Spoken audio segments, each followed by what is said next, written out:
Hi hello மக்களே, welcome back to our channel. இன்றைக்கி என்ன பார்க்க போகிறோம் அப்படின்னா, ஒரு ஈவினிங் ஸ்நாக்ஸ் தாங்க. வீட்லேயே வாழைக்காய் பஜ்ஜி எப்படி செய்கிறேன்னு தாங்க பார்க்க போகிறோம். ரெண்டு வாழைக்காய் எடுத்துக்கிட்டேன். ஸோ என்னோடய ஸ்டைலில் எப்படி செய்கிறேன்னு பார்க்கலாமாங்க. ஸோ தோலை சீவிட்டு அதுக்கப்புறமா பார்த்திங்கன்னா அது நடுவில் ரெண்டாக வெட்டிட்டு சாப்பரை வச்சுட்டு இந்த மாதிரி ஸ்லைசஸாக இது பண்ணிக்கிட்டேன். ஸோ வராததை குட்டி குட்டியாகவும் கட் பண்ணிக்கிட்டேன்.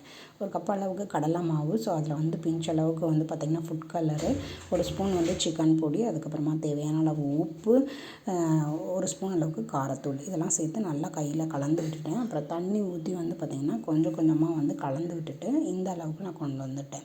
ஓகேங்களா, வடை மாவு அளவுக்கு இப்படி எடுத்திங்கன்னா உங்களுக்கு இந்த அளவுக்கு ஒட்டுற பதத்துக்கு இருக்கணும். அதை வச்சுக்கோங்க தனியாக. கடையில் ஆயில் ஊற்றிட்டு ஆயில் ஹீட் ஆனோடனே ஒன்றா தூற்றி அப்படியே அதில் போட ஆரம்பிச்சு இப்படி உப்பி வர ஆரம்பிச்சிருச்சு. ஓகேங்களா, இப்படி தான் எல்லாத்தையும் போட்டு எடுத்து சுட சுட குளிருக்கு அப்படியே டீயோட வச்சு சாப்பிட்டோங்க. செம்ம டேஸ்ட்டாக இருந்துச்சு. பொரிச்சிட்ருக்கவே தட்டில் இருக்க எல்லாமே காலி ஆயிடுச்சு. நீங்களும் வீட்டில் ட்ரை பண்ணி பார்த்துட்டு எப்படி இருக்குன்னு கமெண்ட்டை சொல்லிட்டு போங்க. நீங்கள் ஈவினிங் ஸ்நாக்ஸுக்கு எது செஞ்சீங்க குளிருக்கு அப்படின்றதையும் கமெண்ட்டை சொல்லுங்கள்.